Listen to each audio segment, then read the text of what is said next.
Good morning, good afternoon, and good night. Welcome to the show where we chat, argue, and wax poetic about the movies that we love, hate, or that are simply worth talking about. All stories have something to say, and we love trying to analyze what they capture. Welcome to The Chatter After. On this episode of The Chatter After, we are talking Mission Impossible. Not one, not two, not three. I'm not doing the whole LeBron James bit. You get it. We're ranking all six, seven Mission Impossible movies. We've got a lot of Tom Cruise to talk about. Nate, welcome back. You know movies. Last time we talked Tom Cruise was Top Gun. How do you feel about Mission Impossible? Oh, I am a diehard fan of Mission Impossible because who isn't a fan of Mission Impossible? Like, this is one of the most consistent franchises out there. It's also the one franchise where every time there's a new movie that comes out, I have to like rewatch each one leading up to it. And it's one of the only franchises where I own every single movie on Blu-ray. So Nice. I like mean, it's a great series. I can't wait to talk about it with you guys. Cliff, boom. Tell me how you doing. How you feeling about Mission Impossible? I know you have controversial takes, so this is going to be a fun episode. Well, first, I'm good. I don't know if they're controversial takes, but I will say I am a relatively new fan of the Mission Impossible franchise. I wasn't a fan of these movies growing up, and to be fair, I was not paying attention to Tom Cruise as a kid, nor in my teens and my 20s and all that stuff. But yeah, I have a relatively new found appreciation, and it's honestly all thanks to Dead Reckoning Part One. But yeah, I'm excited. These films are interesting, and I can't wait to talk about them. Yeah, it's. I mean, I'm with you. Like, full disclosure, I did not watch Mission Impossible 1, 2, and 3 until the last week preparing for this episode. I've not talked to anybody about those three movies either, so I this am is gonna so be curious. You've this is gonna hinted. be fun. You've This is gonna be hinted. fun. Yeah, Mr. Robert Taylor, I'm so glad you're out of Seattle. We are taking a break from Beyond the Clickers and The Last of Us to talk about Mission Impossible. How are you? Yes, What are your thoughts on this franchise? I'm doing well. It is also, I agree, nice to be away from the cordyceps and talking about something I can be a little happier about these days. I love Mission Impossible. I am of an age where I have seen all seven of these movies in the theater at release. And it is, I was telling Nate the other day, I mean, we have between it and John Wick, these are our two elite peak action series that are going right now. Fast and Furious, a little under them. You know, Fast and Furious has some issues. Still a lot of fun to be had there. But Mission Impossible and John Wick are our two best action franchises. I think John Wick has probably hit higher highs. But as Nate said, the consistency of Mission Impossible is just practically unrivaled. Where even the movie that I think is the worst in the series is just ridiculously watchable, and the ones that are on the other end are some of the best action movies ever made. Proud to have 4K steelbooks of all seven, and I brought my little Ethan Hunt minifig along so he can help me argue my hot Oh takes hell tonight. yeah! So me and Ethan are right here. If only I could get him to stay on my shoulder. I love film nerd memorabilia. It's great. I I don't have any Mission Impossible like clothing or like memorabilia besides my Blu-rays and steelbooks, but I do have my popcorn shirt in honor of that like incredible video that I was showing you guys before recording of Tom Cruise eating popcorn and being like, I love my popcorn. Movies, popcorn. which is very relatable to me. We've got a lot of movies. We've got four tiers. Tier number one, our S tier, is mission successful. Next tier is mission adequate, followed by mission mediocre, and the last tier is mission failure. Full disclosure, these tiers are a completely different echelon from the rest of the rankings we've done here on the Chatter After and the Amateur Otaku. So if something ends up in mission failure, just know if you watched our Marvel ranking, that's still like a B tier Marvel movie. I'm just putting that out there. So do not get mad if your favorite Mission Impossible ends up in mission failure. That does not mean it's bad. It's because we're only comparing Mission Impossibles to other Mission Impossibles. Compared Right. to anything else, all of these movies are going to be Yeah, I mean, blame the Mission Impossible curve. That's what we have to Yeah. grade it on. I mean, I will stir some shit up if you put my favorite in Mission Failure, which I don't think anyone will. I think it's in most people's top like 3, but we'll see. Oh no. I know Nate's favorite, so we're already plotting to get it as low as possible on the No. board. No. It's like We've got our first movie, Mission Impossible. Number 1. When U.S. government operative Ethan Hunt and his mentor Jim Phillips go on a covert assignment that takes a disastrous turn, Jim is killed, and Ethan becomes the prime murder suspect.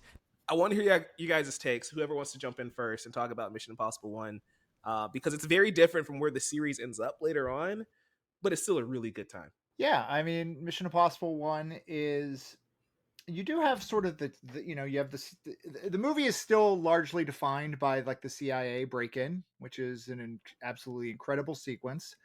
And then we have the sort of train-based action sequence at the end, which is sort of a look at what these giant Mission Impossible stunt sequences would eventually turn into.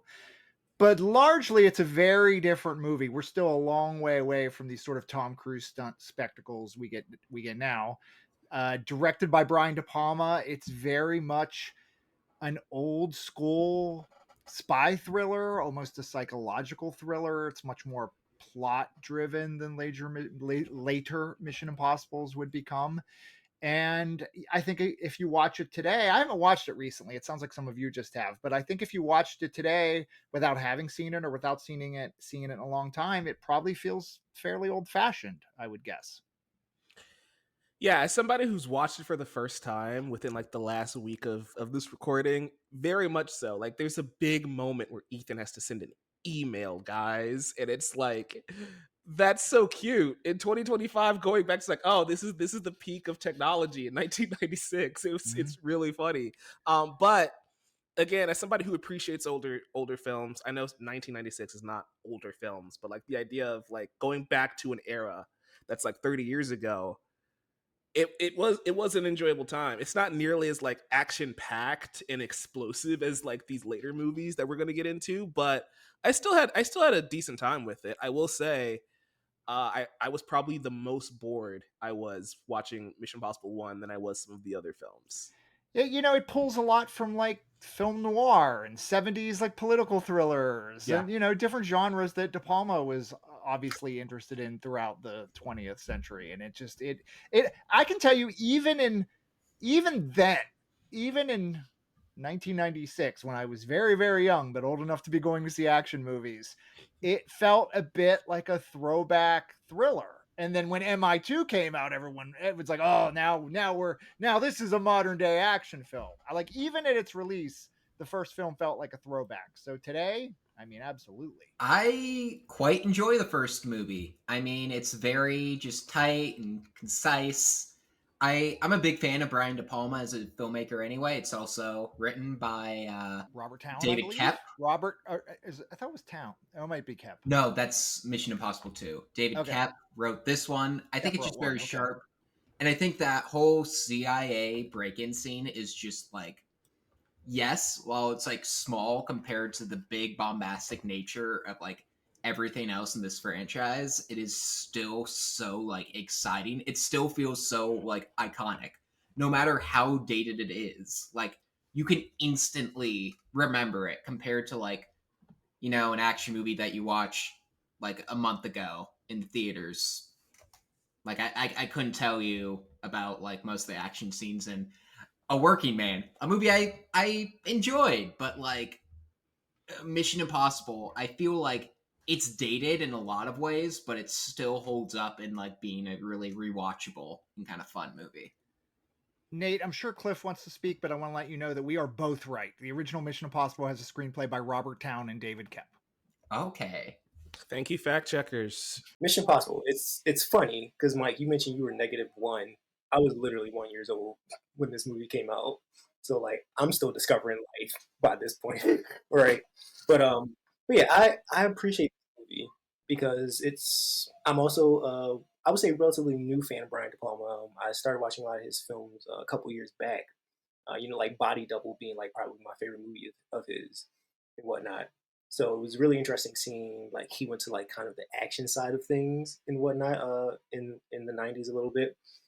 And yeah, Mission Impossible. This is a really unique movie. I feel, especially within context of like what other films were coming out at that same time, especially within the action genre. You know, because like we had like what was it? Independence Day had dropped in the same year, and then I think like was it like Set It Off, and then like Twister, Escape from L.A. I think all those movies had came out around the same year. So just seeing what the landscape was and how Mission Impossible kind of fits into that landscape is I think it's very unique. It's not personally one of my favorite of the franchise, but I still have a lot of respect and love for the franchise, especially since I think it does kind of a similar thing that what was it, the Scream franchise did in the beginning of the movie, where like they introduce a very big actor, with Drew Barrymore, and in this movie we get who was it, the guy from Mighty Ducks? Emilio Estevez. Yes, yes. Shout out to him. Shout out to my guy. So like we're introduced to people that we recognize, but then spoilers if you haven't seen Mission Impossible from 1996. Everybody on this podcast would probably recommend taking care of that. Get on it so we Oh, don't spoil movies for you. good catch, Cliff. I'm sorry. If you have Spoiler. not seen any of the Mission Impossible movies, you're 14 minutes into this recording. Get out of here. Go. Bye. I'm sorry. Go watch We'll see them. you. Go watch them. They're all on Hulu. Then Just come about. back. We'll catch you later. Also, letting people know that Emilio Estevez dies 10 minutes into part 1 is not like there are a lot more significant MI spoilers above that, I would think. But Yeah, this is very Someone true. else is grieving. Exactly. But yeah, I dig this movie. I like what it does and what it sets up, and also it remind me if I'm correct. Isn't this kind of technically takes place within the same universe as the original TV series? Like a different actor plays one of the original characters. Like yes, loosely a little bit.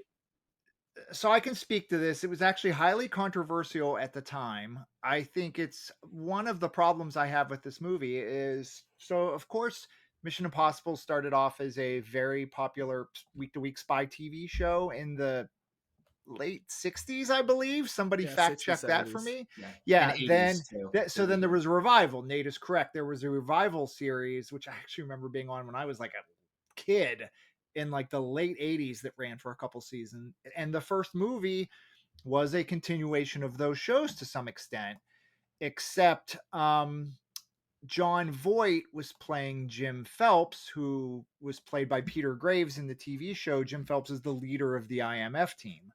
And then more spoilers coming when you get to the first Mission Impossible movie. We have John Voight stepping into that role, and it turns out Phelps ends up being the villain of the piece, which to like people from the 60s, 70s, and 80s who were huge fans of the TV show just found to be an outrageous offense to the property and to the franchise that they took the main character from the TV show and made him the villain in the first movie. Now, I didn't really care, and I don't think anybody cares today because the TV shows are long since outdated. But it is a little odd how they try to tie that first movie into the TV series while still upending expectations, and it just does end up make the plotting a little rough. They might have been better off just taking the name and starting anew with all new characters, but Am I wrong to ask if this was like our first tease of like rebooted series, kind of in the vein of like Cobra Kai and your like legacy sequels, I guess is the best way to say it. yeah, that was, I mean, if we're talking specifically TV to movie like adaptations, like that's when that started. And all of us, like that whole era, all of a sudden we had Mission Impossible, we had Addams Family movies, we had Brady Bunch movies, there's sort of the stretch in the 90s where every 2000s. yeah, 90s into the 2000s, where all of these popular TV shows from the 60s and 70s were sort of repurposed into feature films. And then later we're doing it with like 80s shows with like the A-Team and Starsky and Hutch. And then we're doing it with Baywatch 5 years after that. So it's something that's kind of been endless since then. But yes, this absolutely started around this time. And Mission Impossible and the Addams Family are the two I think of that were these massive hits that really sort of caused a surge in the whole old TV show into movie adaptation pipeline. You learn Shout out something to the new every Flintstones. day. Aren't you guys glad you have an old guy in the show to like take you through film history? They're A vet. Trying- That's all you are, Robert. You're a vet in this game.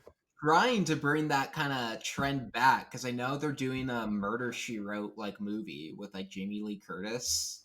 They've been trying to get that off the ground. I'm very curious how that does. And I know they've been trying to do a Three's Company movie, which We I have don't know. Matlock being a successful reboot on TV right now, Nate. Everything's going crazy right now. With the Well, that's nostalgia. a TV show. That's not a movie. Point being, we're living in the era of nostalgia, and I'm glad we could point back to when people complain about it. It's like, hey, we've been doing this for like 30 plus years now. Just look at Mission Impossible. My entire the lifespan, other we've been thing- doing this. It's crazy. Yeah. The other thing that I kind of have in my head and what I remember from the reporting and stuff from that era is that first movie was Tom Cruise very specifically wanting his own franchise. Like he didn't have one. You're still close enough to the era of where, you know, Stallone has the Rocky and Rambo movies, and the guys who are like a little bit older than Cruise, like Schwarzenegger's got Terminator, and like all the sort of those guys had their action franchises, and Tom Cruise wanted his action franchise. And Mission Impossible, I believe, was explicitly designed to be that, sequels, the whole thing. Basically, what has happened over the last 30 years is what what Tom Cruise, who's his producing partner, Paula Wagner, is that her name, Nate? I think so. What, you Wagner. know, the For Tom sure. Cruise team, this is what they had planned, and it unfolded just like they had drew up. Yeah, because I don't remember which film specifically. It could have been all of them, but I know I was looking at the credit and it was like a Tom Cruise production, and it's like, oh yeah, he's got his fingers all over this franchise. We do have to rank this movie though. Mission Yes. Impossible, 1996.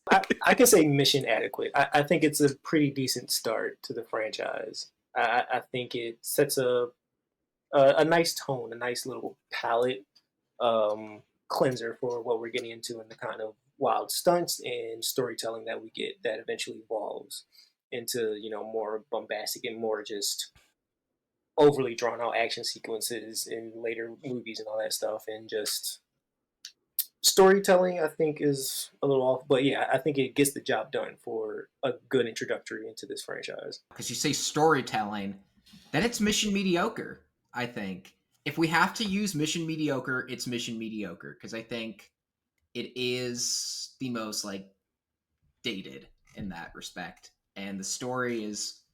If you have John Voight in your movie in the 90s, he's going to be bad. It's kind of an obvious thing. Okay.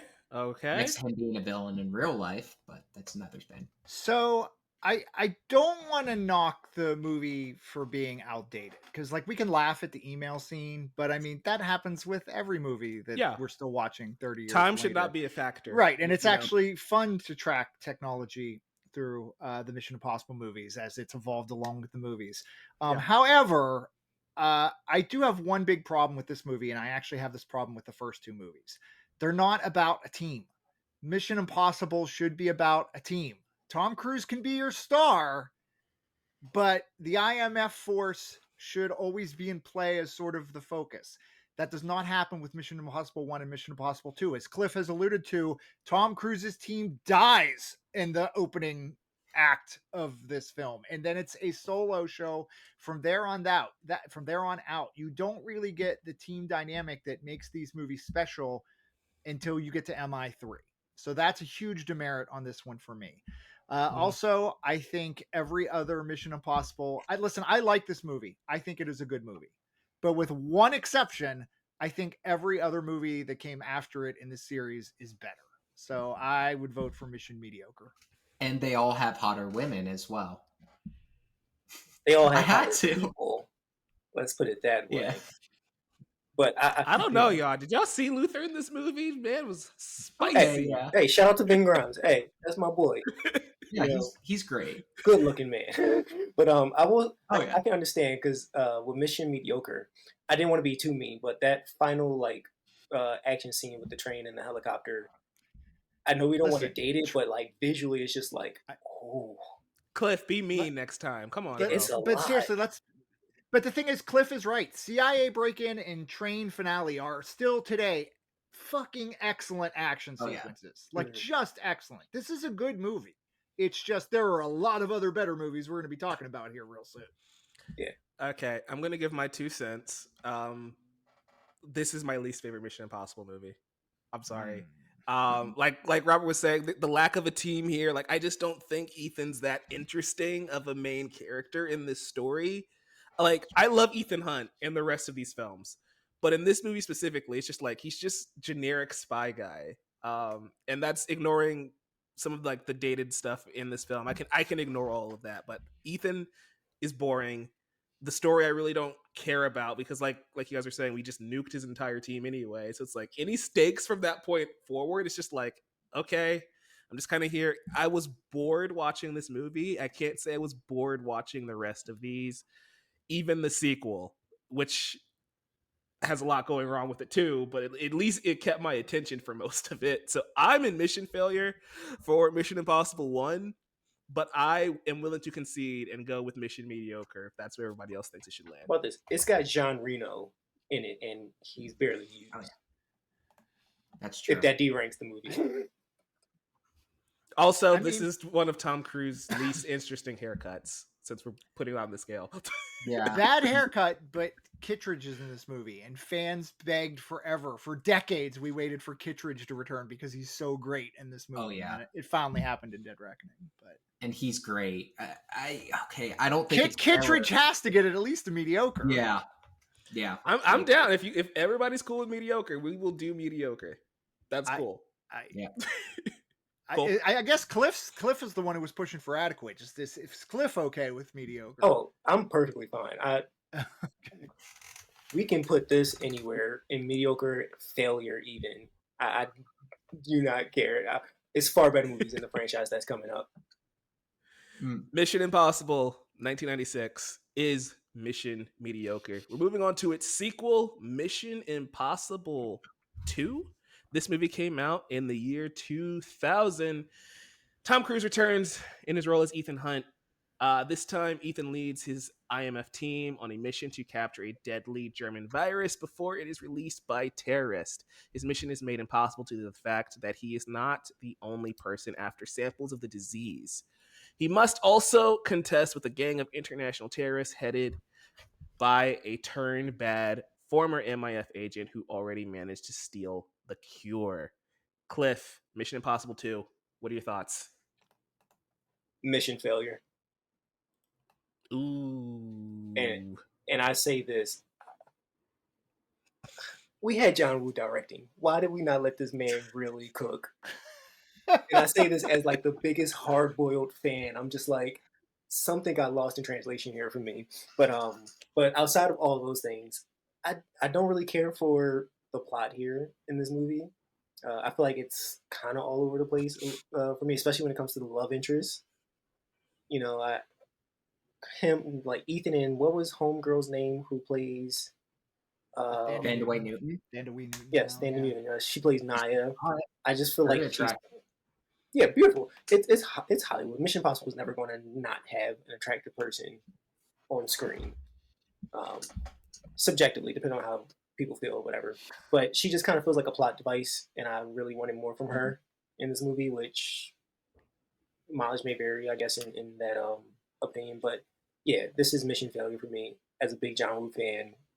You know, hard boiled. Is it Vengeance is mine? I'm thinking of.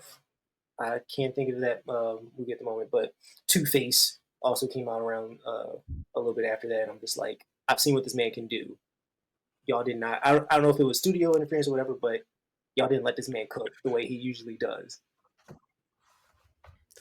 Cliff's movie came in underdone, and he's had to send it back to the kitchen. That's where he is right now. Robert, MI2. MI2, I think, is pretty objectively a bad movie and the worst movie in the series. And I can't wait. I'm hoping one of you tries to argue otherwise so we can just get into it. But I remember when it came out, like I remember being positive on it. I remember my friends being positive on it. We were young. We didn't know much. We didn't have a deep history of film at the time. I promise you, I had not seen Hard Boiled and The Killer before I saw Mission Impossible 2. So this was But your guys' Deadpool and Wolverine? Is that what I'm getting? yeah. So, but oh my god, watching this movie now is. I'm not sure if I want to go so far as to call it a painful experience, because there is plenty of worse action out there. It is still Tom Cruise starring in a Mission Impossible movie. We still have some decent sequences. John Woo is at the wheel. But I mean, Cliff brought up, Hard Boiled and The Killer, which are obviously like masterpieces. Look, the guy made Face Off, with John Travolta and Nicolas Cage, which is a stone cold action classic, was his movie in front of this. And the drop off in quality from Face Off to Mission Impossible 2 to MI2, I guess it's a too many cooks in the kitchen type situation where Wu wants to do one thing and Cruise wants to do another thing. And they're working. Let's see, who did the script for MI2? Robert Towne is back to do the script for MI2. And I just don't know if they couldn't quite ever figure out what they wanted it to be. It has a pretty good mask gag in it. That's another thing we should be talking about as we're talking about these movies. Which ones have the best mask gags? This was probably top tier, if we're being honest.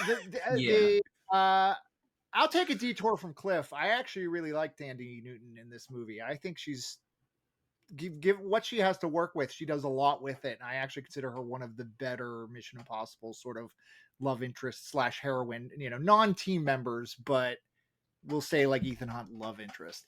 But the villain is god awful. If the best thing to come out of this movie is that we got Hugh Jackman as Wolverine, because Doug Ray Scott ends up shooting this for too long. It goes behind his schedule and he has to drop out of X-Men.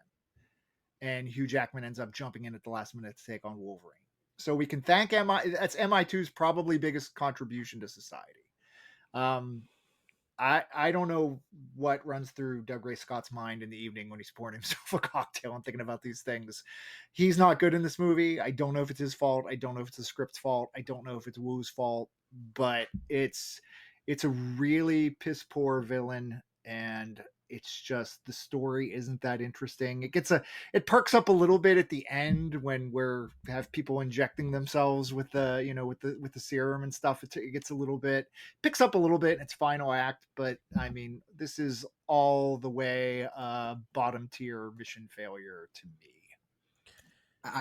I will go before Mike has what I believe will be a radically different take than any of us. That's why I probably should go next, though, just to divvy up the takes in the conversation. Oh, no.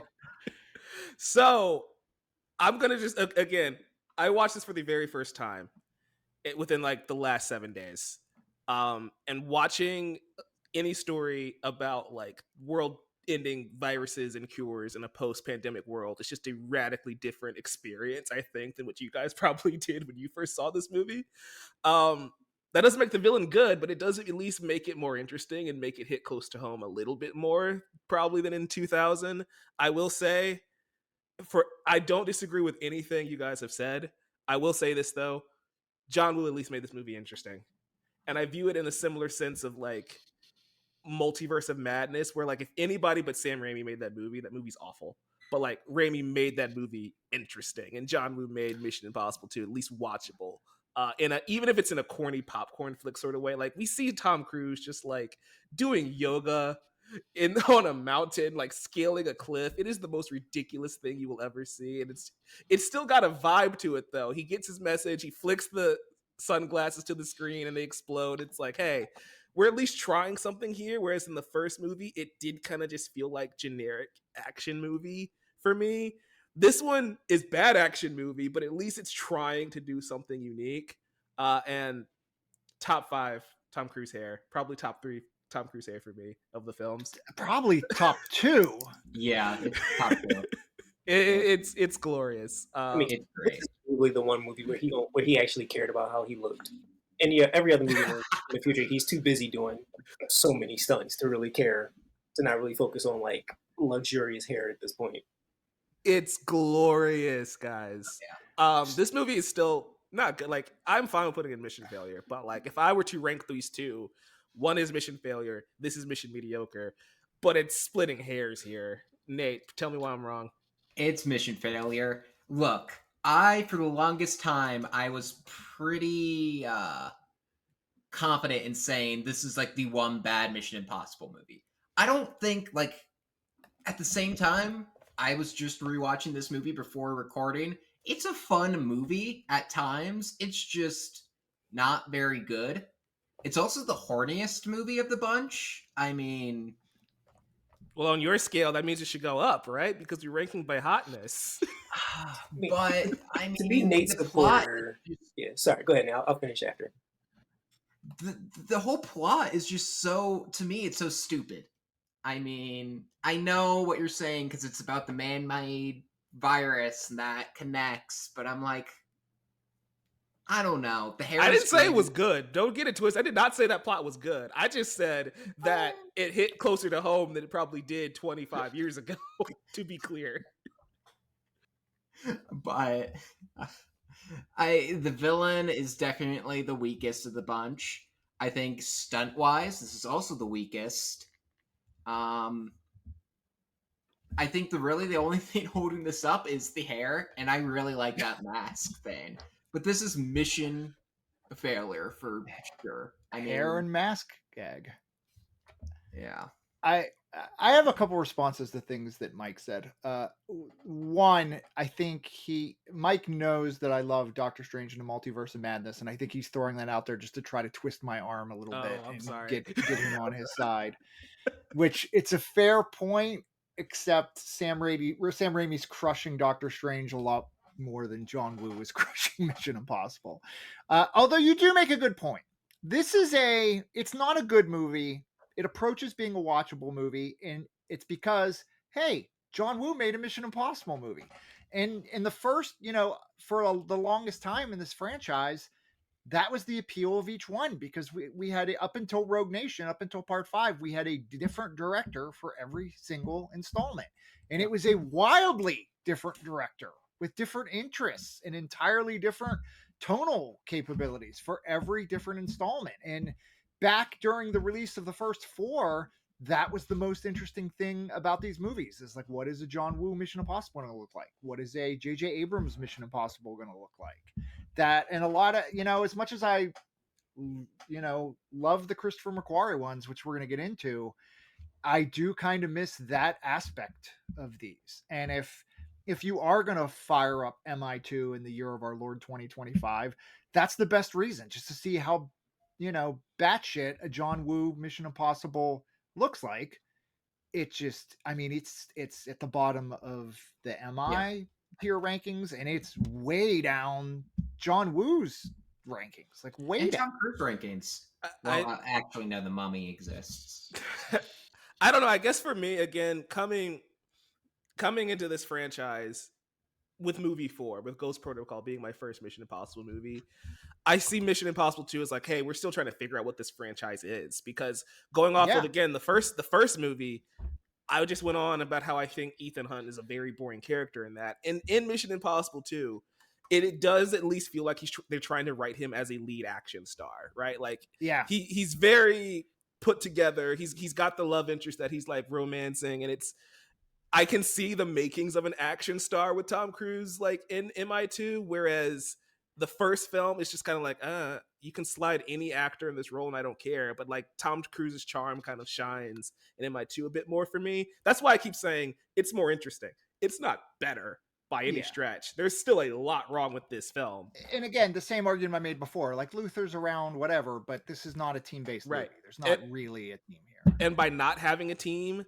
by at least making Ethan more interesting, it makes it more watchable for me. But I do like Naya. Is that her name? Naya? Is that who she's playing? Yeah. She, like I said, I like her when she injects herself. There's some decent stuff with her. But Cliff's been sitting for a minute on mute. Yeah. Jump in, buddy. Oh no, I'm genuinely listening, because this is the most I've ever spoken about this movie. So like, this is probably the first and last time I will ever think about Mission Impossible 2. Like in the future, but it was interesting because Nate, you had mentioned how this is arguably like the most horniest of the franchise. Yeah. that says a lot because I feel like when we look at Brian De Palma's filmography, especially with what is I can't think of the movies right now, but like Body Double, and then Yeah. is it Carlito's Way, and then forgot Yeah. a couple others. Like he dabbles into sort of these like Oh, know yeah. sexual like very like horny based male characters that I feel like that's very different from what John Woo does with his heroic bloodshed type of style, and all those movies that he does with Chow Yun Fat and whatnot. Um, So go for it, Robert. I was just say Dress to Kill is probably the one you were trying to think of, which is a De Yes, thank Palma, you. like erotic Yeah. thriller. Yeah. Also, Sisters as well, one of his Yes. earliest films. So, Yeah, exactly. Thank you for both. I couldn't think of Dress to Kill. It was on the tip of my tongue, but I'm having brain farts at the moment. But yeah, it feels like these directors arguably should have switched movies almost because I feel like Brian De Palma probably would have had a lot more fun with the sequel, whereas John Woo probably would have had a lot more fun with the first film. Granted, they both were in different spaces at the time in terms of filmmaking and all that stuff, so I get it. But it is weird because this is truly the first movie where we see Ethan established as a character. Like, how many spy heroes do we know is doing yoga on a cliff? Like, what is the point of this? This is so unnecessary. And I think it starts truly what I think is like the like true like visual sign that you're watching a Mission Impossible movie, which is just Tom Cruise doing insane stunts, arguably for no reason, depending on what movie you're watching. Outside of like it's Oh just yeah, and the cool. music does not fit that scene at all. But it's just It like I don't doesn't. know what's happening, but you got me. You got my attention. I don't exactly. I don't know what's happening, but I'm like, I guess I'm here, you know.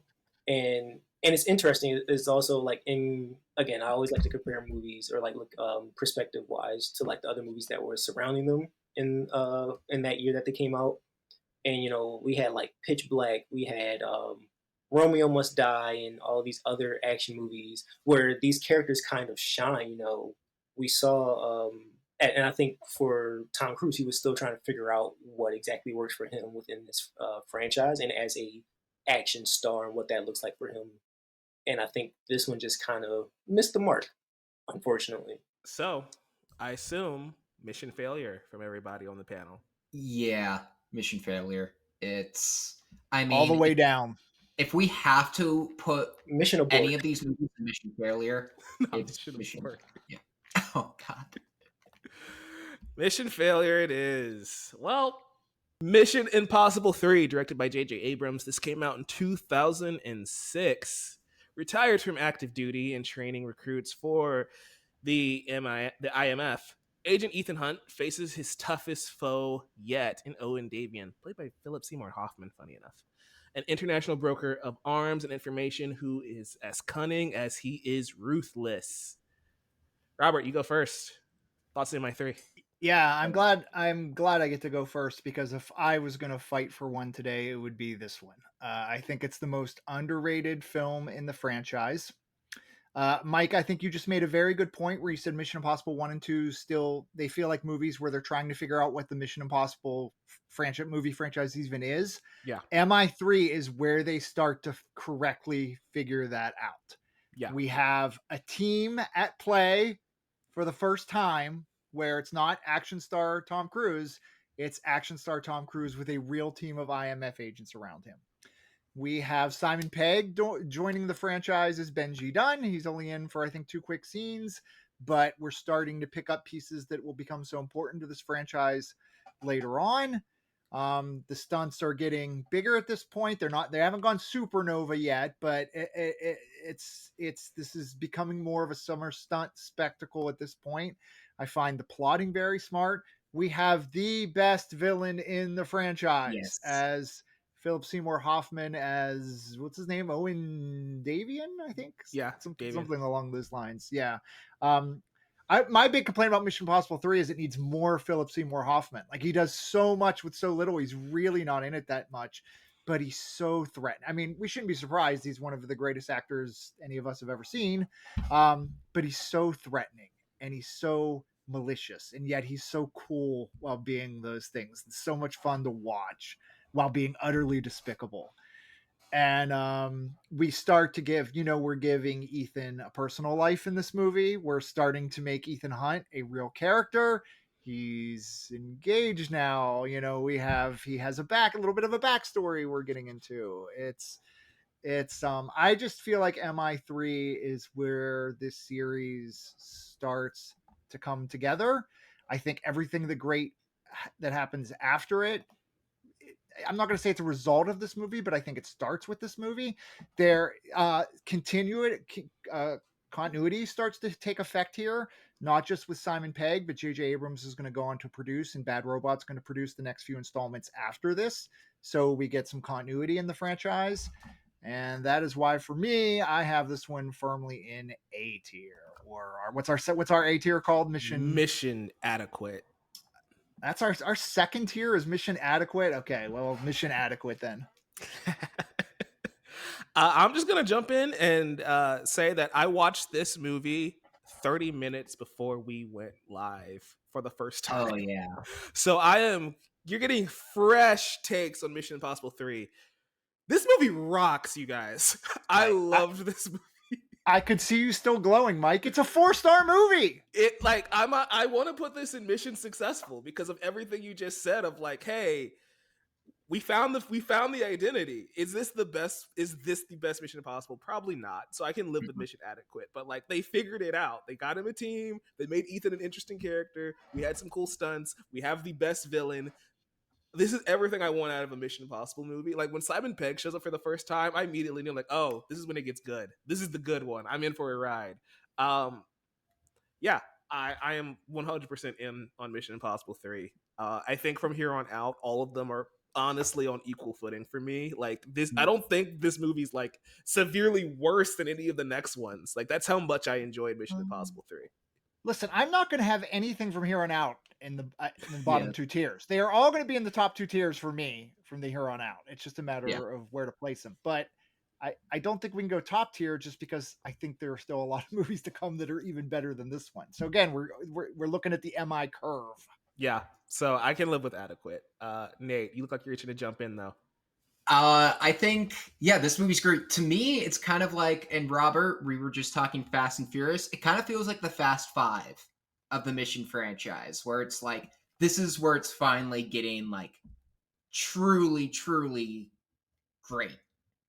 And like I said, I was just going on about how much I love that first movie, but like Philip Seymour Hoffman, I don't know like how this movie would be without him if it was somebody else as the villain, but he is just so good in the role. Surprisingly, this is the movie I have seen the least of the 3. I've only seen it of the, I guess, 7 now. I've only seen it twice. I actually didn't see it until right before Fallout. So, this is the one I probably have. I mean, I think it's significantly better than 2, but out of all the Mission movies that I love, this is the one I have the least attachment to. I think y'all are probably more passionate about it than me. I mean, I'm going to rewatch it in a few days anyway, so maybe I would be on that same foot. But yeah, I think it has to be in one of the top 2, and I would probably say Mission adequate. Philip Seymour Hoffman is so good in this movie. Like Robert was saying, he's so intimidating, but he's so charismatic, right? And there's even moments where we do the classic mask switcheroo thing, and it's like Philip Seymour Hoffman playing Ethan Hunt, playing Davian is so entertaining, and it's just like he's just having so much fun in that role. It is top tier for me as far as MI villains go. Cliff, what are your thoughts on MI3? In terms of like the mask off sequences, it's the face off. To bring it back to John Woo's franchise. But honestly, I'm with Nate. This is the one I haven't seen. I've seen the least, honestly. And once y'all start talking about it, that's when it kind of brought back memories of like what this movie did and all that. Because literally, I haven't seen these movies since Dead Reckoning that came out. So it's been a good while since I've watched them. But yeah, this is where the franchise truly gets its identity. Philip Seymour Hoffman, wonderful. I love that we give Ethan a backstory. You know, he's got a wife. He's got a very terrible job, which you can tell is so fake, because who's actually out here studying traffic patterns? Like, how much are you getting paid for that? How many hours do you have to work? Like, I would love to know just what that life is like and whatnot. But yeah, it's a fun movie. I really like it. I agree. I don't think villains, in terms of villains, it doesn't get any better. At least in terms of like psychologically, I'll say. In Yeah. terms of like physical villains, I think we still got a little more coming in Oh that hell yeah! franchise. I know where you're going with that. Henry But yeah, Cavill loading his arms is coming up. We already Oh know. hell yeah! talk about the hottest person in this franchise. But The yeah, mustache brings it down, but you're not wrong. the mustache puts it together. What do you mean? Oh, we're We'll gonna get get to there. that later. That's 3 movies away. We'll get there. We'll get Yeah, there. exactly. But yeah, it's fun, and the reason why I put this in like mission adequate is because it still does the thing which the franchise remedies in later movies, where our female leads, specifically Maggie Q, just kind of get wasted. And Maggie Q is a great action performer. Shout out to Nikita and all my Nikita fans and whatnot. But yeah, I really like the movie. It's fun, and yeah, I don't have much else to say because again, I haven't seen this movie in a long time, so I'm going to have to rewatch this before Final Reckoning drops.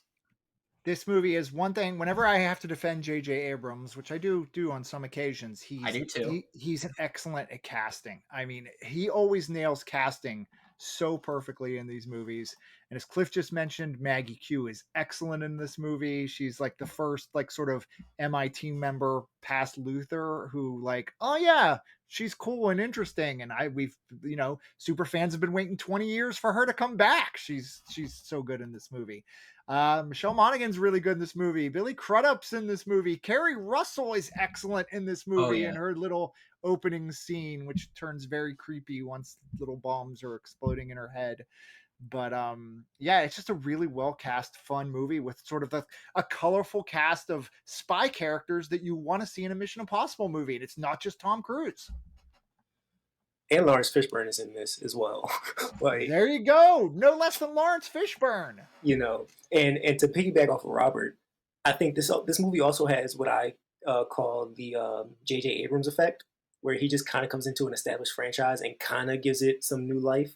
I'd argue he did this with Star Wars. All my Star Wars fans, y'all have more say in that than I do. I don't watch Star Wars, but Force Awakens I enjoyed and whatnot. I enjoy it. I tapped out after a while, but that and then Star Trek. We I'm ain't just touching like Star Wars. I enjoyed it.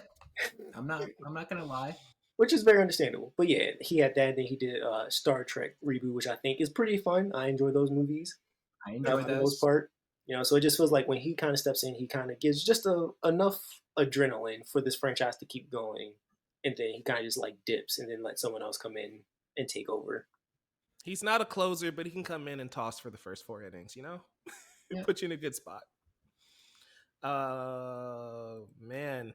Guys, I changed the name of A tier, by the way, to Mission Accomplished. I hope you guys are happy. Yay! It's adorable.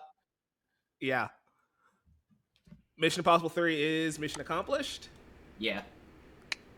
We're on agreement there. Cool. Mm-hmm. A tier. Mission successful is still, we still got 4 shots at it, but nothing's been up there yet. We've got our first film that's not numbered. It's Mission Impossible 4.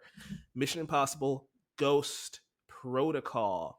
Blamed for a terrorist attack on the Kremlin, Ethan Hunt and the entire IMF agency are disavowed by the US government while the president initiates the Ghost Protocol. Forced to go off the grid, left without resources or backup, Hunt must somehow clear the agency's name and prevent another attack. This is my first Mission Impossible movie, and again, it rips. I love this movie so much. Automatically, mission success for me. I don't even need to talk about this that much, but Nate, you said this is your first entry to the franchise too. Yes. So I want to hear your thoughts. So I had always known about this franchise, I think, since like the 3rd one came out, but like the first like footage I'd even seen of this franchise was the trailer for Ghost Protocol that like played before like every movie I was seeing, and every time I was like, this movie looks so fucking sick. And when it was set to the Eminem song, Won't Back Down, I was like, oh man.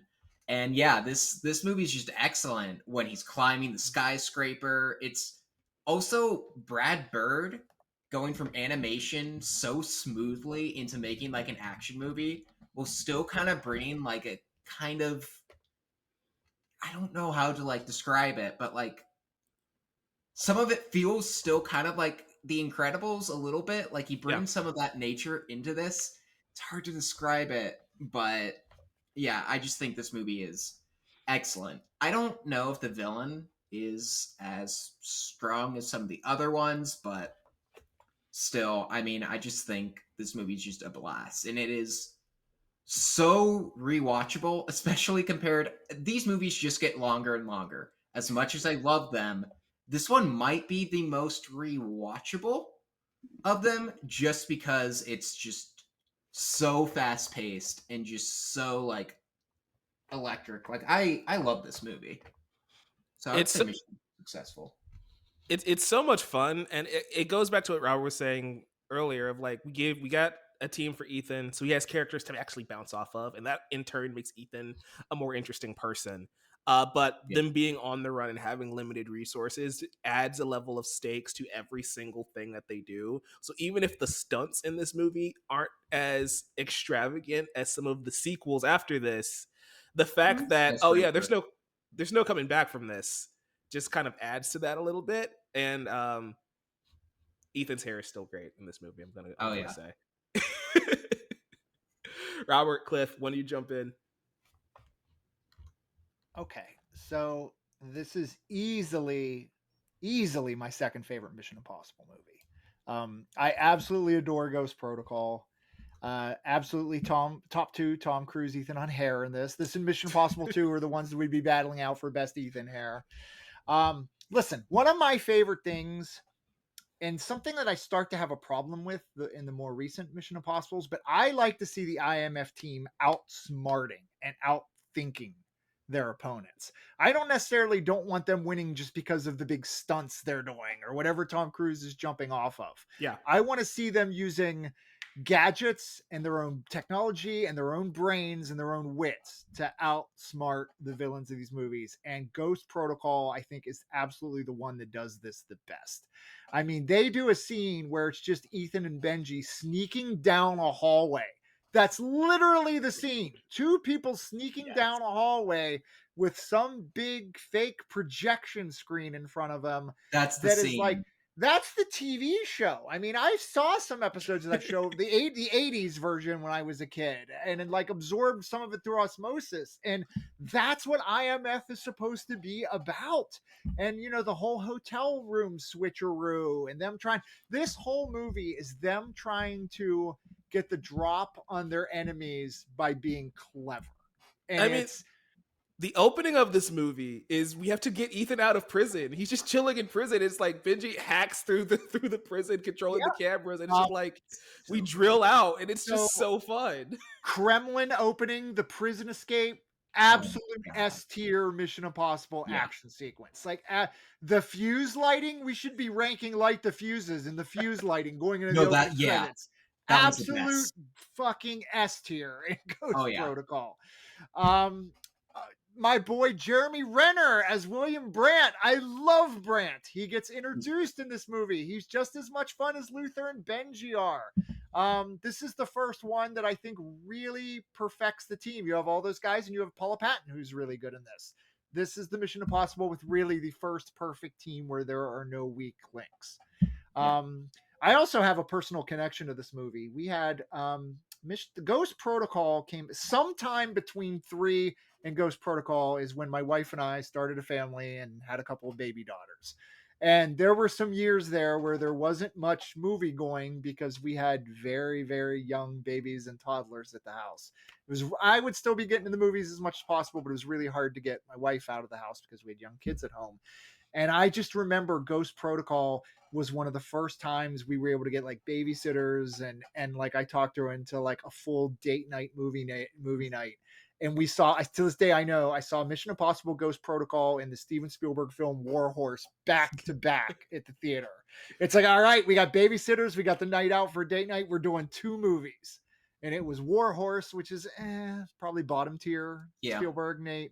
Tintin's better. and Ghost Protocol, which was one of, if not the best movies I saw that year, and one of my favorite action movies of all time. This should absolutely be in the top tier. Also, Burj Khalifa sequence, perfection. Incredible. Perfection. It's on the cover of the Blu-ray for a reason. Yeah. Mr. Boom. But I was gonna say, when he was moving the invisible wall thing that we were just talking about, that's the thing that felt very Brad Bird to me. Like, that felt like something out of The Incredibles. Oh And yeah, because it kind of feels like when Mr. Incredible's getting back into like Syndrome's lab, Yes. he has to get through those walls. Yeah, I totally get it. We should also note this is the movie where Macquarie shows up. He's not credited, but they brought him in for rewrites once the film was in production, and then he helped Cruise and Company and Bird with the final edit of the film. So this is technically when the Macquarie era starts. That makes total sense. Actually, I actually like that marriage of Bird style and Macquarie's writing, because that to me is probably peak Mission Impossible. But Cliff, we got to hear your take. Yeah. This is probably the movie where I started paying attention to the franchise, honestly, because I was not checking for Mission Impossible nor Tom Cruise at this point, especially in 2011. But it does so many great things. You've all mentioned it, like just Brad Bird, like Incredibles 2, Ratatouille, Iron Giant, like just that transition that Nate mentioned from animation to live action just felt seamless, and everything just I'm a big fan of scope that still like makes sense within the story, because obviously as the franchise goes on, these movies get bigger and bigger, but it just feels perfect in this franchise. This is one of the first times that I felt angry watching the movie, because I was just like, why is he in a sandstorm for 20 minutes? It works, but like, why are we still here, sir? Like, you was just on a giant skyscraper building for 15 minutes. Like, take a break, take a moment, But it just works. But yeah, I'm always going to defend the female characters in this franchise, because we're starting to get to the pinnacle of what I think is just like a great female action star and all that stuff. And like, we're going to get there eventually. But Paula Patton's great in this. Shout out to Jeremy Renner, who this came out a year before Avengers, so it's just like thinking like, hey, we're about to see Hawkeye. We're about to see a guy who I feel like has the leading man quality, but it never necessarily quite fit, or no one has really figured out what works for him in terms of movies and whatnot. But yeah, stunts are great. Characters work really well. I love Benji in this. Shout out to Vin Grimes. He's just like consistent in all these movies, and I feel like he gets better in future movies. But yeah, this was great. This movie would have been 5 stars if The Raid Redemption and Fast Five didn't drop in the same year for me. The only real knock against this movie is that it does have a weaker villain. Yeah. I don't think it matters much, and I wrote a whole article once about how it doesn't matter, because this is more of a process movie. It's about IMF. It's not really about IMF trying to defeat a villain. It's about IMF trying to solve a problem. And so I don't think it hurts it that much that it has one of the weaker villains in the franchise, but it is a demerit that's going to get fixed real soon as we continue on with this podcast. Yeah, I view the villain in Ghost Protocol kind of like how we do most MCU villains, where it's like, I don't care about Ironmonger, like I'm here to watch Iron Man, and Robert Downey Jr. is that charismatic to where like he can carry that movie with the mediocre villain. That's kind of how I feel about some of these Mission Impossibles too. Does it bump up the grade for us if, like, we can't forget Léa Seydoux was also in this movie as a great assassin? Well, if we're also going off of the hotness scale, her and Paula Patton is our S tier for me. But, yes, sure. I'm not going to argue with you there, but in terms of like what her character does, I'm like, I love assassins. I love just her purpose in this movie. Could have been done better, yes, most definitely. But for what it gave, I was there. Also, Josh Holloway, the late Tom Wilkinson, again, another killer cast. For sure. Successful? Yeah. Gentlemen. Hell yes. I say accomplished, because I feel like, we'll leave it as successful right now. We got a couple more movies coming that Cliff, respectfully, you have been outvoted 3-1. It is successful. I think not Survivor. I mean, as much as I like these next 2 movies more, I will say this is the movie that put me onto the franchise completely. It made me like passionate about Mission Impossible, which I wasn't before. Before I, Ghost Protocol, I was like, what is this? I mean, look, this is how this movie, when this movie came out, it was largely people weren't sure how it was going to do because Mission Impossible 3 had made the least of the films. And there were even rumors that this was Tom Cruise's swan song and that Jeremy Renner was being positioned to take over the franchise afterwards. And then everyone saw it and it like went supernova and, just completely blew up at theaters and was a massive success and changed, I don't know what Paramount's and Tom Cruise's plans were, but it changed everything once people actually got their eyes on this movie.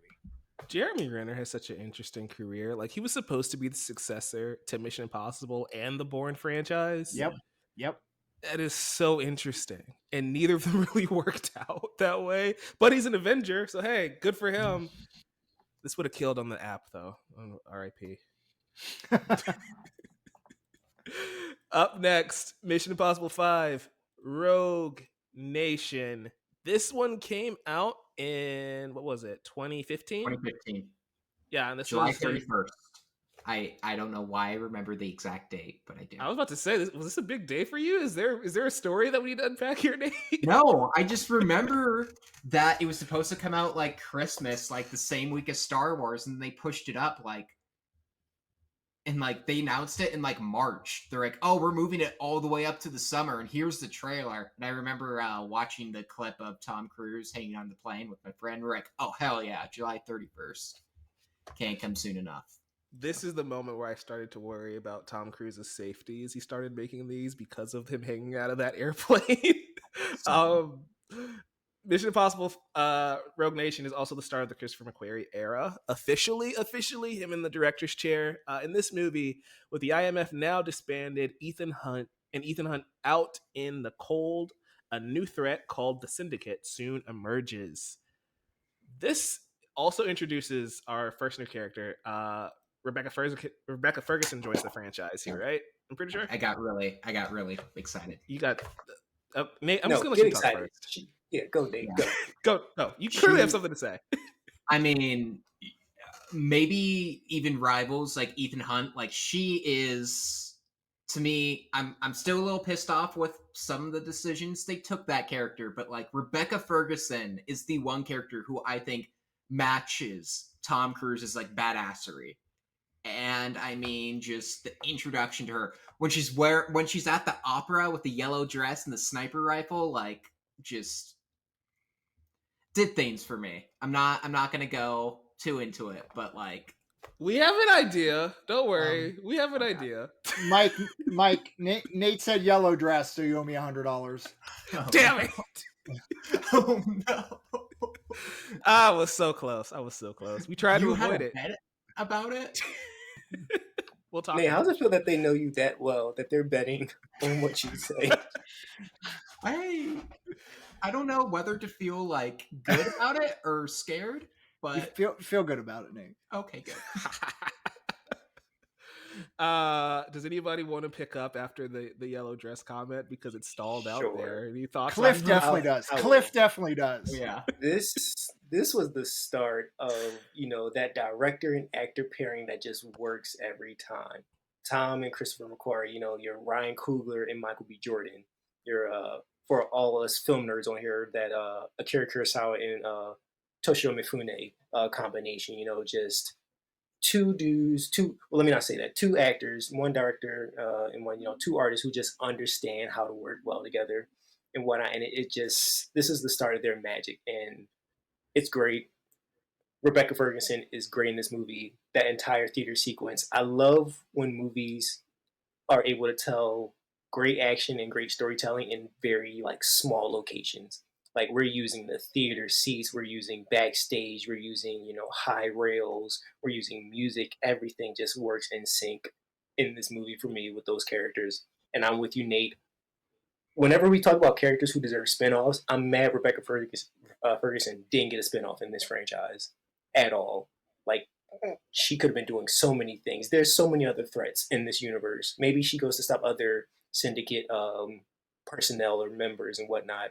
But it just works. I also love like she just bounces off Tom Cruise so well in this movie, especially in that sewer scene where he's trying to escape and he's doing his like ab stunt, like trying to get up off the Um, pole and whatnot. And those two are just when these two are kicking ass, it's just great together.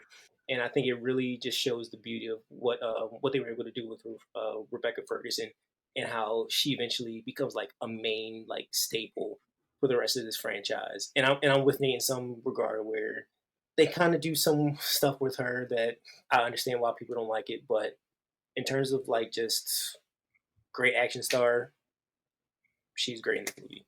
She's wonderful.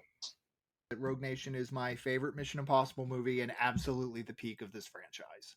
And in my mind, it is unquestioned and not debated. Rogue Nation is one of the best action movies of all time.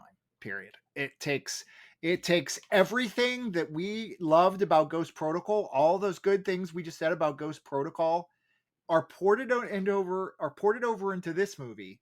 It improves upon them.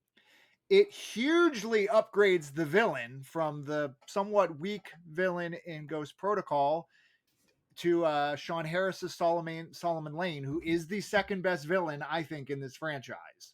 Love Sean Harris.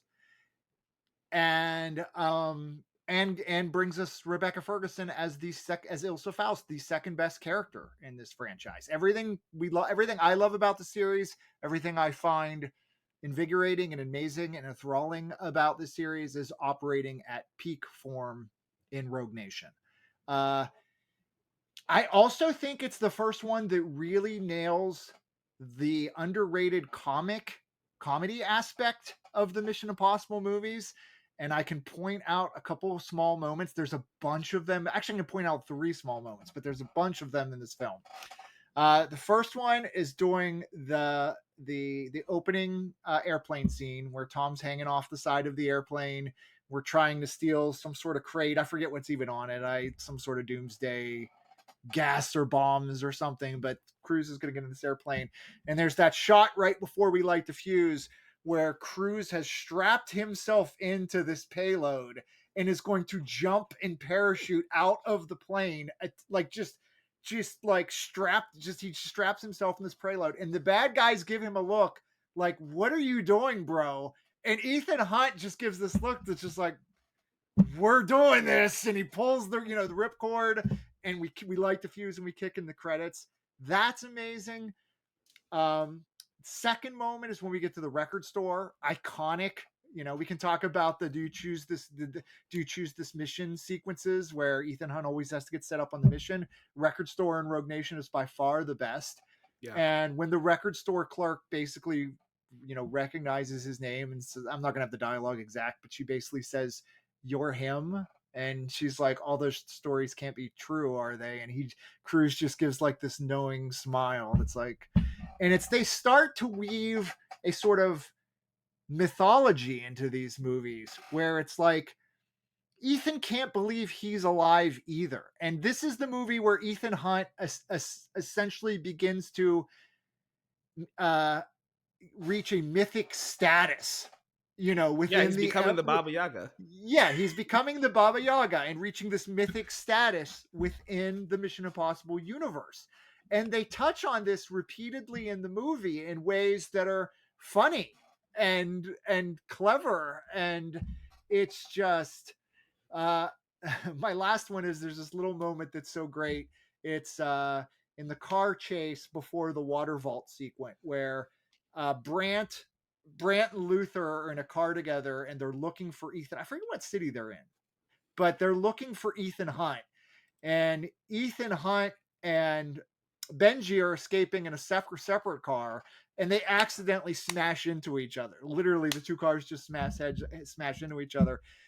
And Luther and Brandt are looking like, what the hell? And Cruise just gives a little like, yeah, I know. And it's the movie starts to wink at the audience about how preposterous everything we're seeing is, but in this weird way, it allows you to buy into it more because the characters understand, especially Benji, who from this point forward is constantly remarking on how he can't believe any of them are still alive. Yeah. And it's just, I think this is a perfect action movie, and I would have it top tier, and it's number one overall for me. Any arguments over putting this in the top No. tier? No, absolutely not. It goes in mission successful. As long as we put the next one too. Cliff, Oh, you're thinking. I'm thinking. You know what? Yeah, it can stay in mission successful because the next one I feel like is mission accomplished. But I'm still holding out for one more movie before I get hyped. So yeah, I'm down with this. Mission successful for Rogue Nation. Okay. Nate sounds like he's getting nervous.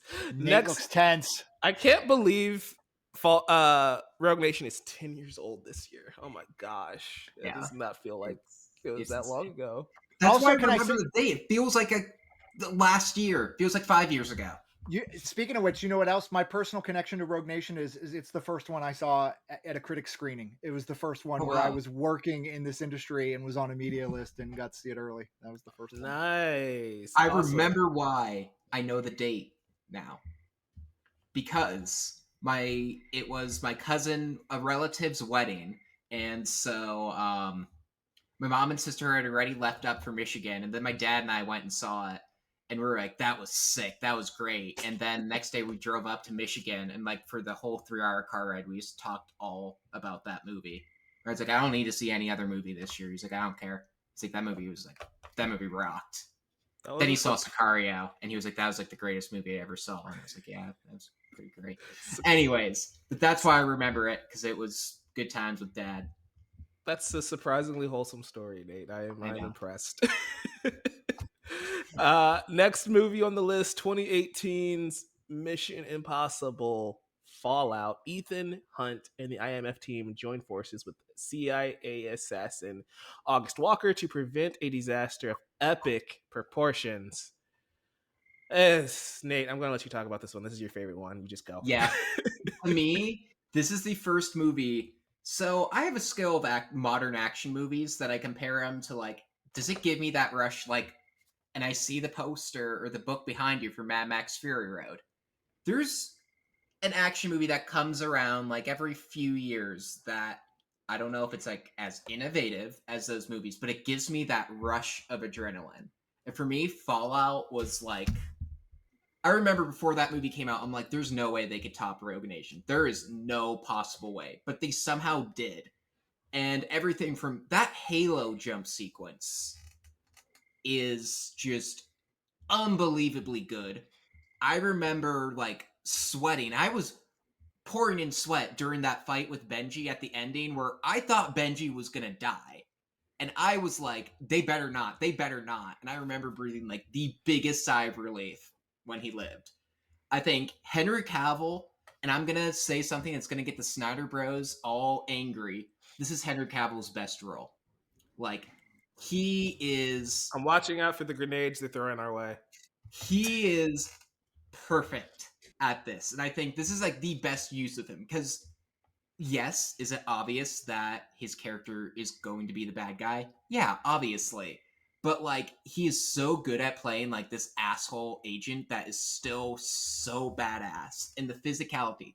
That bathroom fight, Cliff, you're referencing it earlier. That's in a bleeping bathroom. Nate, you can say fucking. It's okay. It's in a fucking bathroom. How can you make that so cool? And yet they do it. And I mean, also, the trailer for that movie, when it's set, that's like the best use also of Imagine Dragons ever, where it's like set to friction.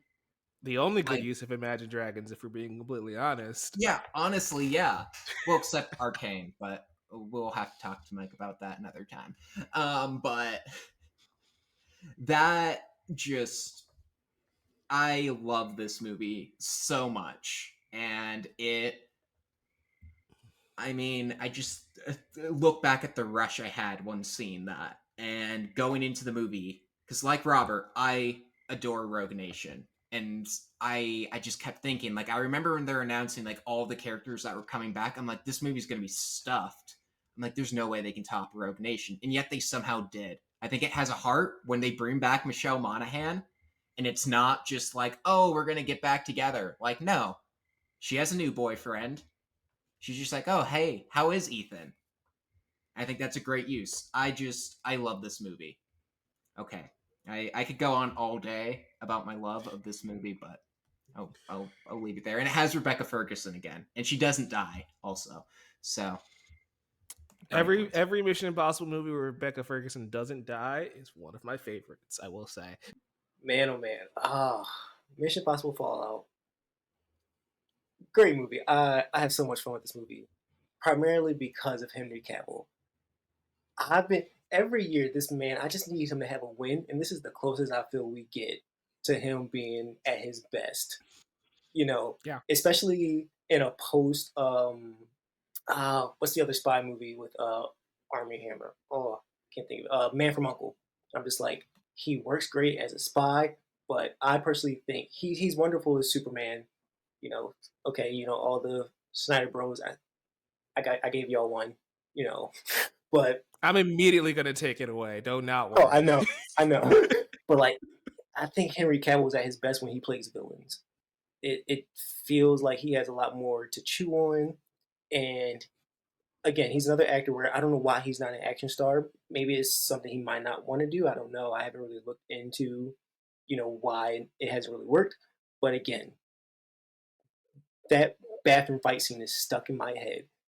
Can y'all tell me any other character who has literally like charged his muscles to fight? Like I'd be terrified if anybody did that in front of me personally and I whatnot. But aspire. outside of yeah, but outside of that, movie is really good. We bring back Rebecca Ferguson. We introduce Vanessa Kirby, who I think plays a very interesting kind of like middleman in this movie. She's I guess chaotic neutral. I guess is the best way I can put it, where she kind of just has her own interest at heart and whatnot. But yeah, it's a fun time. I really like Simon Pegg in this.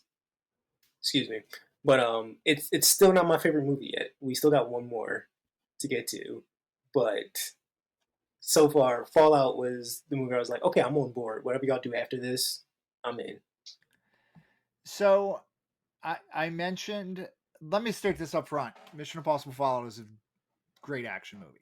But I talked earlier about how Mission Impossible 3, I think, is easily the most underrated film in this franchise. I think Fallout is easily the most overrated movie in this franchise. Sorry, Nate. I see you throwing shade at me. For the audio listeners, he's giving him the thumbs down. So, if you're looking at this franchise as a whole, I think Ghost Protocol and Rogue Nation is where you hit the peak. And then I think there's been some backsliding since then. A lot of the positives that Nate mentioned are all true and that Cliff talked about. I think Cavill is incredible in this movie. I think the bathroom fight sequence is an all-timer. We brought Solomon Lane back because he was such a strong villain from 5. I like that Michelle Monaghan came back. There's a lot of good stuff happening in this movie. There's also some not so good things happening in this movie. I mentioned earlier about how I like it when the IMF team is outsmarting and outthinking their opponents. Fallout is kind of the movie where it starts to be more about the stunts and less about the screenplay and less about the story being told. You guys talked about the Halo jump. I don't even really like the Halo jump. I don't think it's that strong of a sequence narratively. It's Tom Cruise jumping out of an airplane for real. I know they did it for real, but past that, I'm not sure the movie really needs it. I think that it's not anywhere close to like a top tier. It's two guys falling out of an airplane. Like, how is that a top tier Mission Impossible stunt or action sequence? Helicopter fight at the end is better, but even I think that goes on way too long. Like, the climax of this movie rivals the airport runway in Fast and Furious 6 as far as climaxes that just go on a ridiculously long amount of time. I think there starts to be some pacing issues with this movie. So do I really like Mission Impossible Fallout? Yes, I do. It is no higher than my 4th favorite Mission Impossible movie, and it might actually be 5th. I think when you look at Dead Reckoning and 3 and Fallout, those ones are all pretty tight for me, and it might depend on my mood at any given time. I do like it has a good mask gag, the CNN opening with Wolf Blitzer. That's top tier Mission Impossible mask gag. Trying to think if there's anything else I can mention about it that I like that you guys didn't. Yeah, I mean Rebecca Ferguson, great again, but it's not top tier for me. I'd have it in that second tier, and I just don't. I think it's a bit of a come down after Rogue Nation. And let me just say, I know this is not the consensus. Like if we were going by the internet or a all the movie podcasts in the world or people we talk to online, I think Fallout is routinely considered the best. And that's just And I that's just right. and I and Nate is on board with that. I personally don't agree with it. I think it's when this series starts to get sort of too overconfident on the stunt work carrying the day. So that's my take, Mike. Yeah, I haven't given my take, but it echoes a lot of how you feel about this movie too, where it is a really good movie. It is one of the best action movies of the last 7 years. But as far if we're comparing it to the two previous movies, I would have to put it in the tier below them. Um, You're Henry now Cavill. getting the Nate look. You're getting the Nate look, Mike. I know. I'm sorry, Go on. buddy. But yeah, like even Henry Cavill in this movie, as great as he is, and I love the physical presence that he brings to the role, and his fights with Ethan are great. I've just never been a Henry Cavill guy. I just think he's a very like stoic type of actor. So like in the role of a villain, Cliff's not wrong, where it's they give him a lot more to do. He's able to be a bit more menacing, something that he really couldn't like tap into in like a Superman. But I still don't find that character that interesting to me. And yeah, the stunts from Fallout, they just don't stick out to me compared to some of the other stuff. And I think it goes back to what Robert was saying a minute ago of like narratively, do they make sense? And we do run into that thing with these last two movies specifically, where it's Tom Cruise and Christopher McQuarrie trying to top themselves in the stunt department, and it does leave the story lacking a bit. Like the characters in this movie don't stand out as much as Ghost Protocol and Rogue Nation for me. Again, still a fantastic film, still going and accomplished in my book, but it's not as good as Protocol or Rogue Nation. As long as you put it above 3 unaccomplished, I will accept it. As long as you put it above 3. I'm not sure it's above 3, but I can live with it being above 3 for Nate. It might be For Nate, in the accomplished level. we didn't know where Cliff's putting this. He didn't give a slot yet. Cliff's got to give a slot. I mean, I'm fine with it at accomplished. I agree with Robert and Mike in that sense. I don't remember. I truly don't remember the plot of the movie. I just remember these moments and Yeah. like these scenes. So like There's it's great I scenes for understand. sure. Yeah, and like Angela Bassett is fun in it and whatnot as well and all that stuff. But I think in terms of like narrative structure, it is the movie where it's kind of like Mission Impossible 3. Like I don't necessarily remember the plot. I just remember great moments from it. Yeah, it's got great vibes. Again, the trailer, one of the best trailers I've ever seen. But Yeah. vibes alone for me just knock it down a little bit. We're gonna put it in mission accomplished. We're gonna put it Put it behind. above. Relax, man. Jesus, I got Okay. you. I got you. We've got one more movie to get through. Mission Impossible: Dead Reckoning, Part 1. Not really. I don't know how we want to categorize it. The Blu-ray says Part 1. So My it's Part 1. steelbook says Part 1, so I'm going with Part 1. We're going with Part 1. There will not be a Part 2, guys. Ethan Hunt and the IMF team must track down a terrifying new weapon that threatens all of humanity. If it falls into the wrong hands, things are bad. It's going to be an impossible mission. Can they stop this? Cliff, you've been hyping up. There's one more movie that you want to talk about. Well, there was only one more movie on the list, so I assume this is the one you got to get into. So talk to us about Dead Reckoning.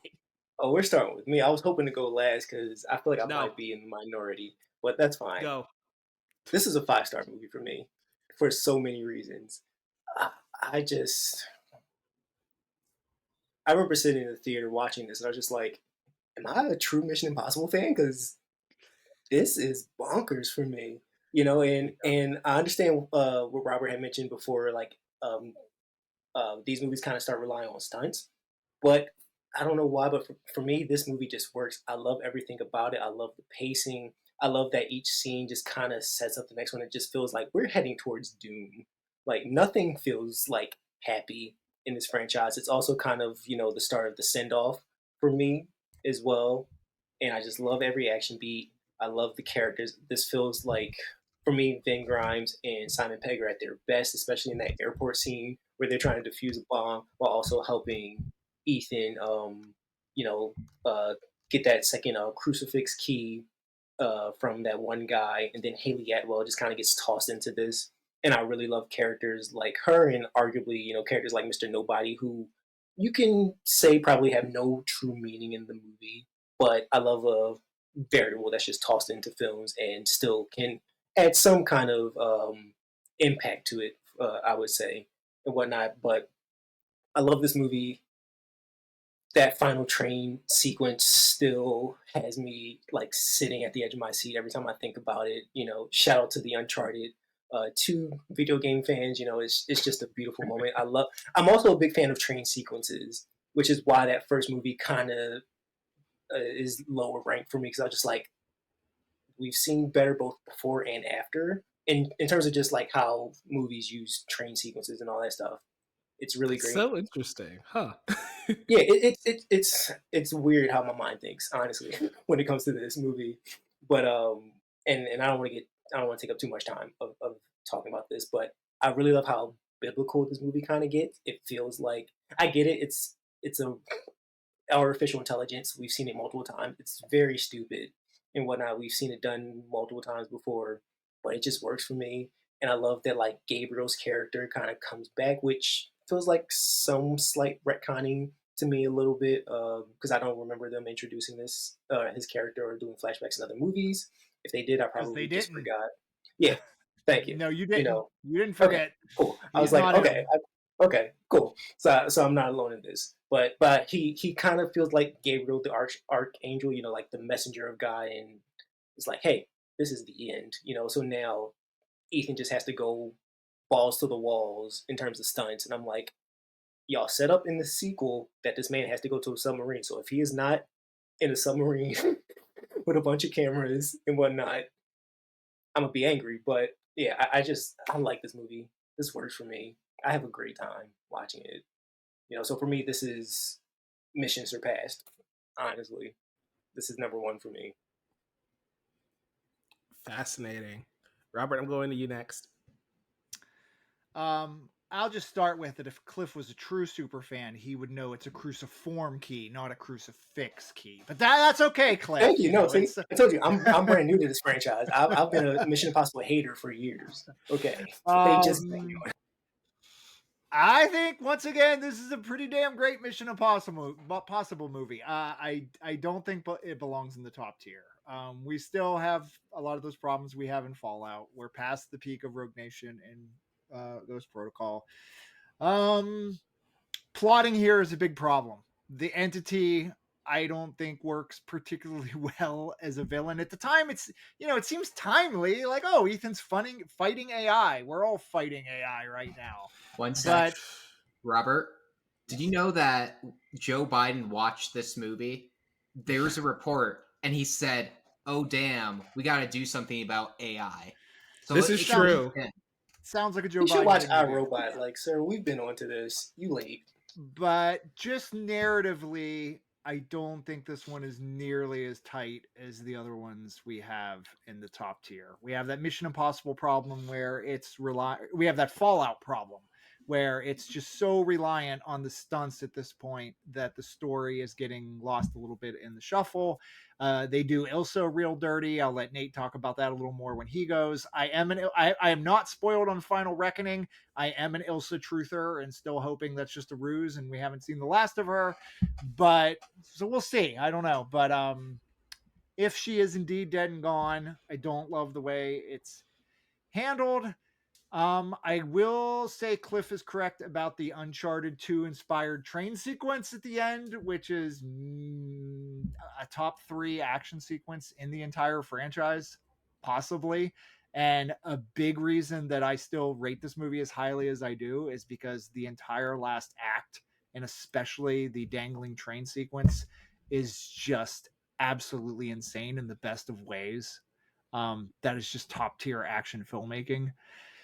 It does have some good additions to the franchise. You know, Haley Atwell's coming in, and Palm Clementif, and Shea Wiggum, and we get Kittredge back. So there's a lot of fun things happening in the supporting cast in this movie. I actually really love Shea Wiggum in this movie, and Shea Wiggum's character to me reads like somebody, he's a CIA agent trying to hunt down Ethan, and he seems to me like he's an audience surrogate. He's like someone who's seen the first 6 Mission Impossible movies, which is why he's running around airports tugging on people's faces trying to figure out if they're Ethan Hunt or not. There's a lot of fun to be had in this movie.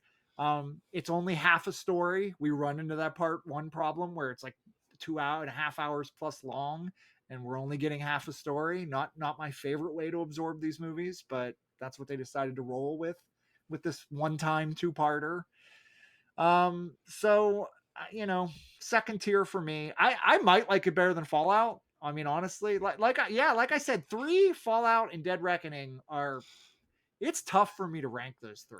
I think they're all great Mission Impossible movies with some issues. This movie gaslit me so much because there are 3 Mission Impossible movies I did not see before watching this. I'm like, is there lore that I'm missing? And then I go watch them. No, there's not lore that I'm missing. This movie just lying to me for some reason. So Cliff specifically used the word retcon, and he's right. This movie starts to sort of retcon the Mission Impossible universe, where it's not just a spy program. It's like people are destined to be an IMF agent and picked off the street, and weird things that happened in Ethan Hunt's past made him predestined. None of that stuff sits well with me. I'm really scared about how it's going to play out in Final Reckoning, and I have a huge, huge problem with that stuff in this movie. So yeah, this movie, again, having not watched 3 movies, I'm like, is that what those 3 movies were about? And then I get there, it's like, oh no, you guys were just, again, retconning some stuff into the origin, which I don't know if that drops it for me even more, because like, oh, so now we're just pulling stuff out of thin air. Okay, that's cool. That aside, some of the plot issues I have with it, this is some of the best action in my opinion. Like that train sequence for me is like top tier Mission Impossible. I don't like what we do with Rebecca Ferguson's character in this, but again, Palm Clementif and Haley Atwell just bring so much to this film. It kind of helps make up for it a little bit. I don't like how it feels like Haley Atwell's character was brought in to replace Rebecca Ferguson, essentially, in the cast. Extremely dicey. Yeah, that doesn't sit well with me. But like again, it works kind of. Like she is a good, interesting character. I think for me, it'd probably be in Mission Accomplished. I don't know if I'd put it over Fallout. They're like neck and neck. I'd probably still have Fallout ahead of it. But Nate, what are your thoughts on Dead Reckoning Part 1? I know I was giving off hints and like body language that I don't like this movie. I love this movie still. I have it like at 4.5 still. Like I think this movie's great. But I mean, again, I hate how they did Ilsa.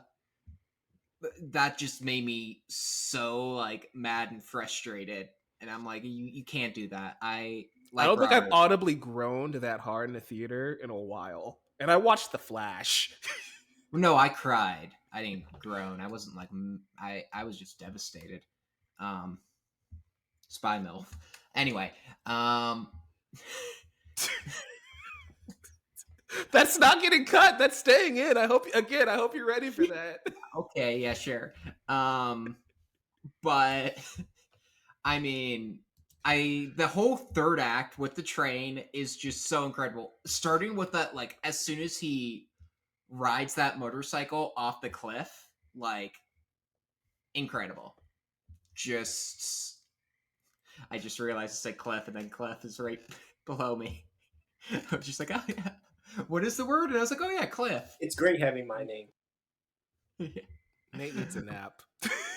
But it is so much fun.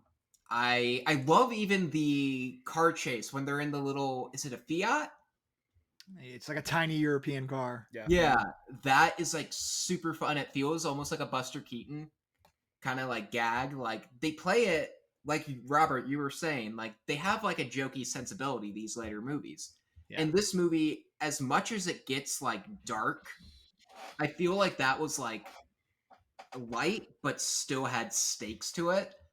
I mean, it's also the first one not to have Alec Baldwin, so that's there's also like a plus. this self-referential like awareness to these movies now where it's Yeah. not quite a full wink at the No. camera, and you wouldn't want them to go full wink, but it's like just this sort of playfulness that they really nailed with Rogue Nation, and that is carried through. I will say the pacing in this movie is incredible. This is a long movie and it does not feel it. This movie blows by. The only problem is when you stop to think about what's happening and why, Yeah. cracks it's a very start to simple show. movie. Yeah. You can find Yeah. everything wrong with it. But I mean, Honestly, because like even well, because I agree with Robert. Where like it's kind of like self-referential a little bit. You know, it takes it takes cracks at itself. But I feel like that scene where Ethan infiltrates that meeting is very like on the nose, where they're explaining what the Impossible Mission Task Force is. And I'm just like, oh, we're doing the thing here. We're pointing out how dumb this whole franchise and idea is, essentially, and whatnot. But I think it might just be me because also, No, I mean, you just like know, I said just like I told Nate with Fallout, Fallout is a great action movie. Cliff, Dead Reckoning is a great action movie. Like it is. Oh, It's just not top tier Mission Impossible. I will say, you know what my favorite thing about this movie is? That the credits don't kick in until like 30 minutes into the movie. There yeah. is like 30 minutes of prologue to this movie to where you get to Ethan tranquilized darting Kittredge. And Kittredge is like, how do you ever expect it? And he turns around and Ethan's already pulling on the Kittredge face mask. And Kittredge is just like, oh. And Trank Dart, light diffuse. 30 minutes into the movie, just I a wish movies baller did it move. more. Just an absolute baller move from Macquarie. I do want to go back to something Robert said earlier. I might be higher on this movie when we watch the next one, because it ends abruptly because it is a to be continued. Even though the next one's not called part 2, it is very much picking up where this one left off. And so seeing the complete picture, seeing these two together might put it up in successful for me. Or it could hurt it. It could swing both ways, because we That's talk fair. about this retconning stuff that doesn't sound like, at least most of us here, doesn't sit too well with us. That is either going to be made better with this new movie, or it's going to be made worse. And we just don't, since none of us have seen it, we don't know yet. And that, by association, could end up dragging down Dead Reckoning. But we'll see. That's valid. That's to be continued for our own As show, long- because we're gonna have to come back and talk about it. yeah, as long as they don't pull a Fast and Furious where they're bringing back characters who actually died. I get it. We haven't seen them die. Hey! Like, No, Rebecca Ferguson Cliff, gets to come back. Stop it. You don't want Rebecca Ferguson to come in on the submarine like Gal Gadot does at the end of Fast X. That's not going to fly with you, Cliff. She what in Fast X? Oh, yeah. Oh, Yeah. Mike, Gal I can't wait to Gadot watch this Fast and after Furious you haven't franchise. seen Fast X, Mike? He hasn't seen any of We them. went over this beginning of the show. He I hasn't have not seen all seen 10. any of these. Oh, that's right. Yeah, after taking like 4 movies off, Charlize Theron escorts a very living Gal Gadot back to life on On a nuclear submarine. Yeah. She pops up with It's like clearly binoculars. been CGI'd, and these two actors were clearly not in the same room together, and it's hilarious. Do I want to My watch blood boils these? thinking about it. Yes, you have Yes, to. yes, Because you one- want to one- watch them. Mike, They're great. you simply just have to watch the first 5 alone just to see the transition. Especially just to watch Too Fast, Too Furious. I just want you to watch one of John Singleton's most entertaining movies to ever All right. exist. Fast 5, 6, and 7 is one of the greatest action movie trilogies of all time, hands down. 7 is awesome. So I have the unpopular opinion that 7 is like my favorite. I don't think it's unpopular. Well, obviously, I feel like we have to talk about these movies we're now. gonna have to save it for a December podcast. Mike promises we can do over Yes. Christmas break. I think or something. Fast 5 is the best action movie of the 2010s, but we'll save that for later. But yeah, Good movie. Guys, where are if we you want ranking? us- If you want us to watch Fast and Furious, let us know. But we have to get through Dead Reckoning. I personally think that this can go in accomplished. It can go Agreed. behind Fallout for Nate's sake. I really don't care. I mean, I think on a filmmaking scale, it's almost on par with Fallout. So if we want to put it above, because I know Cliff has it above Fallout, and Robert, you said it might be above Fallout for you. So I agree on that it the should. I agree that it should go in accomplished, and I have a hard time choosing between those three. So whatever orders you guys want to put them in is fine with me. But I mean, I And- love this movie too. Like And yeah, in that case, if both of you guys are saying accomplished, Cliff wants it. Cliff said it's his favorite one, so that makes it successful. The train But I am sequence okay alone, with accomplished though. it'll be an accomplished, but we're trying to figure out if it's ahead of Fallout. I think the train sequence for me puts it slightly above Fallout. If we're voting, I'll put it above Fallout too. okay, I would vote against it, but I'm not going to argue. Yeah, I I think think this it's- is a good spot, it's especially awful. once we all see the finale. Essentially, I think this will make it or break it, and we'll reconvene to see where this like truly stands. You guys literally have my Mission Impossible tier now, which means I win this podcast. Yay. Everybody go follow Robert on Letterboxd. Clearly his lists are the best. For those of you at home keeping score, and for the people who are listening audio only and can't see the tier list we have on the screen before you, mission successful. We're going from top to bottom. Mission successful is Mission Impossible, Rogue Nation, Mission Impossible, Ghost Protocol. In the next tier, Mission Accomplished, we have Mission Impossible Dead Reckoning Part 1, Mission Impossible Fallout, and Mission Impossible 3. In Mission Mediocre, we have Mission Impossible 1996. And in Mission Failure, we have Mission Impossible 2. We are so sorry, John Woo. We wish better had happened with that film. Guys, any closing thoughts with Mission Impossible? I just will say I love this franchise. This was a lot of fun, and now I can't wait to do Fast and Furious 1 because I think Cliff knows his stuff, and me and Cliff might have some similar mindsets on some of these things, and also because Mike will have to we'll be forcing you to watch them. I'm gonna That's have to fine. watch 11 movies, guys. It's gonna be an So- undertaking. That might be my Mike, mission for the summer. You're gonna have the best experience of your life. Oh yeah. When you watch the franchise is gonna have you have so many highs, so many lows. You are going to be angry, happy, sad, everything, and it's just cars. It went from stealing DVDs to Ghost Rider, Dominic Toretto. By the end of this, it's going to be great. That's my mission, guys. Your mission, if you choose to accept it, is to hit like, comment, subscribe. Let us know what you want us to talk about. Is it more Mission Impossible? Is it Fast and Furious? Do you want us to rank the Marvel movies in full? Do you want us to rank the Superman movies as well? Don't make us rank all the Marvel movies, please. That's way too many. But if you want us to do it, we will do it for you. We're going to be back here on the chatter after. We're still doing Beyond the Clickers. Thank you so much to the gentleman who joined me for this action-packed episode of TCA. Nate, where can the fine folks find you, buddy? You can find me across all social media, including Blue Sky, Twitter. Sorry. You can find me on all of those at Nate Knows Movies. You can also find me at Letterboxd, just at Nate Richard. And then you can also find me on Instagram at Nate Richard 98. Cliff, boom. Where can they find you, bro? Pretty much on Blue Sky and Letterboxd at Cliff Boom. I'm always watching movies, always checking out new things and all that stuff. But yeah, follow me on Blue Sky. That way you can also see my music takes as well. Ooh. Mr. Robert Taylor. At Robert B. Taylor at Blue Sky, at RB Taylor at Letterboxd. You can just Google Robert Brian Taylor or go to RBT Rights and find links to me everywhere. But Blue Sky is where I mostly hang out these days. Awesome. You guys can find me at Novice Cinephile just about everywhere. The Novice Cinephile on Instagram and Threads. Here on the chatter after, we're going to, again, come back talking Mission Impossible. We still have assembled episodes we have to get through.